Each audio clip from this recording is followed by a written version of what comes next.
Mana hozir Linux operatsion sistemasini fleshkamizga samazagrushnik qilib yozib olishimiz kerak, xuddi Windows 10 ga o'xshab. Bu uchun bizga Linux Ubuntu operatsion sistemasini ISO fayli kerak bo'ladi. Xo'p, bizga mana Ultra ISO degan programma kerak bo'ladi. Windows 10 ni, Windows 11 ni biz shu orqali загрузка qilamiz va Ubuntu Linux ni ham shu programma orqali samazagrushnik qilamiz. Xo'p, biz birinchi bo'lib bu programmani ochib uni topamiz. ISO fayli qayerda turgan bo'lsa, shuni topib olishimiz kerak. Bu programmalarni linklarini tashlab qo'yaman. Xo'p, mana Ubuntu ISO faylini ustiga 2 marta bossak, bizni virtualniy diskimizga joylab beradi va bu yerdan tepada fayllar turadigan menyuda samazagruska degan joyini bosamiz va zapisat obraz diska qilamiz. Mana. Xo'p, bu ochiladi. Write disk image, ya'ni akni ochiladi. Bu fleshkaga samazagrushnik qilib yozib beradi. Xo'p, biz bu programmadagi Ubuntu ni fleshkaga yozishimiz kerak. Xo'p, bu uchun biz hozir fleshka ulashimiz kerak va fleshkani ulab, mana bu yerdan shu fleshkani tanlab qo'yishimiz kerak. Tanlaganimizdan keyin bu nastroykalari standart holatda turadi va buni zapisat komandasini bosishimiz kerak. Zapisatni bossak, xo'p, fleshkamizga samazagrushnik bo'lib Linux operatsion sistemasi Ubuntu degan nomi bilan shu sistema samazagrushnik bo'lib yoziladi va bu fleshka orqali biz shu operatsion sistemani kompyuterga o'rnatishimiz mumkin bo'ladi. Hozir mana Linux operatsion sistemasini o'rnatamiz. Hop, boot menyuga kiramiz. Fleshkani samazagrushnik qilib yozib oldik. Endi boot menyu orqali fleshkamizga boot menyuga kirib, fleshka orqali Linux Ubuntu operatsion sistemasini kompyuterimizga o'rnatamiz. Xo'p, fleshkamizga o'rnatib oldik Ubuntu'ni, ya'ni Linux operatsion sistemasini. Endi mana fleshkadan beramiz. UEFI formatda berganimiz yaxshiroq mana. Enter bosamiz. Xo'p, mana bu yerda Ubuntu'ni nastroykasi. Xo'p, bu yerdan shu birinchisini tanlayveramiz. Mana hozir Ubuntu hozir yonyapti. Xo'p, bu yerda shu boot menyu orqali fleshkadan загрузка berdik va birinchi kategoriyadan birinchisini tanladik ustunovka qilish uchun. Hozir Ubuntu mana загрузка ketyapti.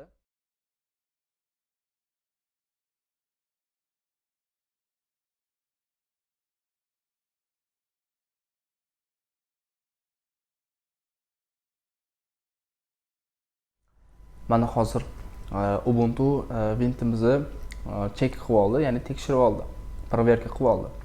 Agarda hozirgi загрузка ketayotgan paytda Ctrl+C ni bossak, check qilishni to'xtatadi. Ya'ni vintni bir qator tekshirib olib, proverka qilib turib, ustunovka boshlanadi.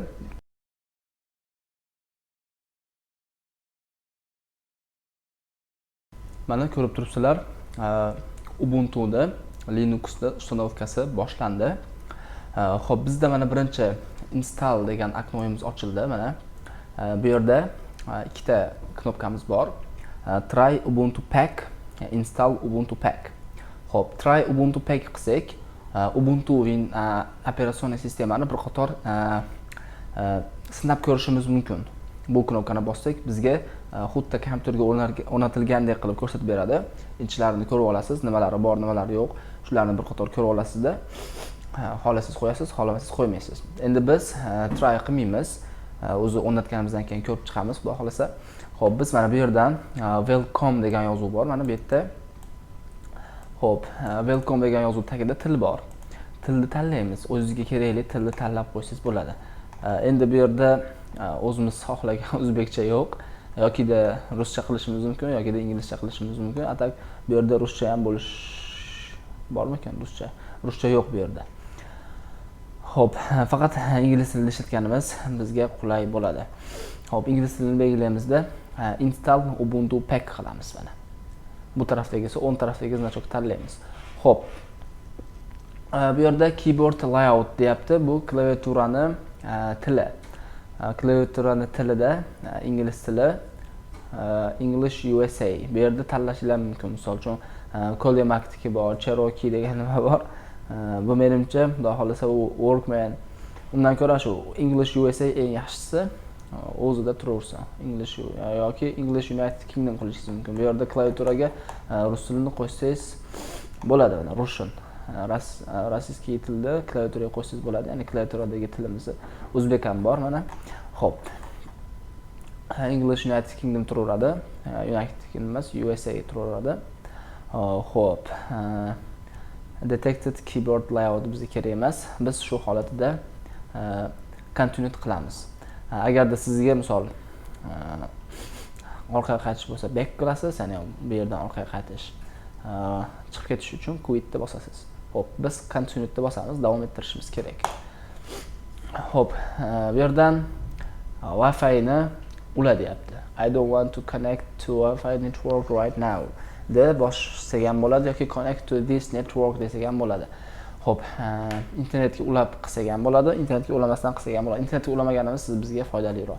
Xo'p, I don't want to connect to a Wi-Fi network right now. Bu hozir ulashni xohlamayman. Continue qilamiz.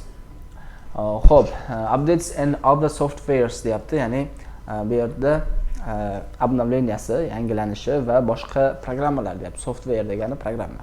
Xo'p, what webs normal installationda turaveradi. Minimal installationda chegaralanib qolishi mumkin. And basic utilities deyapti. Xo'p, bu yerda normal utilitiesda driverlari ham hamma yo'g'i Ubuntu'ni o'zida bo'ladi. Ubuntu bilan Mac OS'da driver qo'yishimiz shart emas. O'zi avtomatik driver qo'yib qo'yadi. Xo'p, other option deyapti. This time after installation. Bu yerlarga kerak emas. Continue deb bosamiz. Xo'p, erase disk and install Ubuntu packni belgilaymiz tepasidan. Xo'p, keyin install now'ni bosamiz. Where are you deyapti, ya'ni qayerdasiz deyapti. Xo'p, bu yerdan bizni joylashuvimizni kiritib qo'yishimiz kerak. Uzbekistan. Uzbekistan time. Mana Uzbekistan time belgiladik. Mana o'tdi. Xo'p, continue deb bosamiz, davom etamiz. Who are you deyapti, ya'ni siz kimsiz deyapti. Shu yerga yozamiz. Your name, sizning ismingiz. Your computer name is deyapti. O'zi avtomatik qo'yib qo'ydi. Xohlasanglar o'zgartirsanglar ham bo'ladi. Pick a username deyapti, ya'ni bu shunday tursa bo'laveradi. Choose a password deyapti. Xohlasak password tanlashimiz kerak albatta. Xo'p, bu yerga bosamiz. Short password deyapti. Xo'p, boshqa qo'yishimiz mumkin. 1 2 3 4 continue deb bosamiz. Linux Ubuntu degan nom bilan chiqqan operatsion sistema hozir o'rnayapti. Mana bu yerda shu okno orqali tugaganini bilamiz. Mana ketyapti pastda.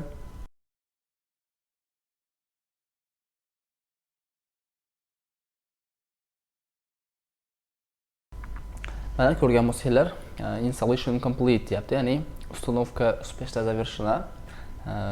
O'rnatish muvaffaqiyatli bajarildi degani. Xo'p, restart now qilamiz, ya'ni перезагрузка сейчас. Hozir o'chirib yonish, ya'ni o'chirib yoqish degan ma'noni bildiradi. Restart now qilamiz, ya'ni перезагрузка beramiz. Xo'p, mana bu yerda enterni bosib qo'yishimiz kerak. Mana, xudo xolasa Ubuntu'miz kompyuterga o'rnadi, operatsion sistema. Xo'p, hozir yonyapti mana. Mana, xudo xolasa Ubuntu'miz o'rnadi. Kiramiz, passwordimizni yozamiz, ya'ni parolimizni. Ubuntu o'rnadi kompyuterga. Bu yerda mana yangi okno chiqdi. Help improve Ubuntu. Ubuntu'ni Help improve Ubuntu, ya'ni Ubuntu'ni yaxshilash uchun yordam degan okno chiqdi. Bu yerda biz kerak emas. No don't send my info deymiz, next qilamiz. Bu ham kerak emas. Linuxni ishlab chiqarganlar uchun xabar ber degan ma'noda bizda Ubuntu'miz o'rnadi.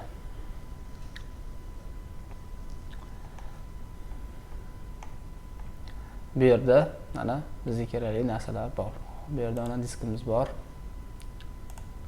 USB diskimiz, 240 talik sistemli diskimiz bor. Ham bu yerda рабочий stolimiz, home shu yerda bor, home. Xo'p, mana korзина, videos, pictures, music, download, document, рабочий stol. Xudo xolasa mana Ubuntu operatsion sistemamiz o'rnadi. o'rnatishni ko'rib o'rganib chiqdik. Endi keyingi darsda xudo xolasa bu bilan tanishib chiqamiz. Xayr, salomat bo'linglar.